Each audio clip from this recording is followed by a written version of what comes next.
வணக்கங்க. இது அங்காளம்மன் சத்யா வீடியோ. அனைவருக்கும் இனிய காலை வணக்கங்க. நேற்று யூடியூப்பில் ஒரு வீடியோ பார்த்தேன். திரௌபதி அம்மன் கோயில் தீமிதி திருவிழாங்க. அந்த திருவிழாவில் நிறைய நெருப்பு அந்த கணன்னு இருக்குது. ஆண்கள்லாம் பயப்படாமல் நடந்து போயிட்டாங்க. அதில் ஒரு பெண்மணி மட்டும் ரொம்ப பயந்து நின்னாங்க போகாமல்.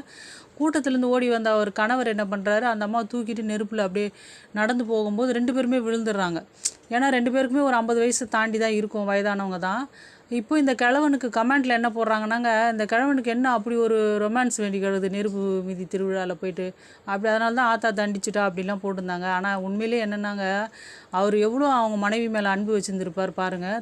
தான் கால் சுட்டாலும் பரவாயில்ல, மனைவி கால் சுடக்கூடாதுன்னு பத்திரமா தூக்கி போய் அண்ணாண்ட விடணும்னு ட்ரை பண்ணியிருக்காரு. கடைசியில் அவர் விழுந்துட்டாருன்னு வச்சுங்களேன். அது ஆத்தா தண்டித்தாலோ என்னவோ. நிறைய ஆண்கள் இப்படி தான் கஷ்டப்பட்டால் கூட சரி, தான் மனைவி குழந்தைகள் கஷ்டப்படக்கூடாதுன்னு நினைப்பாங்க. நானுமே நினைக்கிறேன், அந்த திரௌபதி அம்மா அவங்கள மன்னித்து அவங்க உடல்நலம் தேறி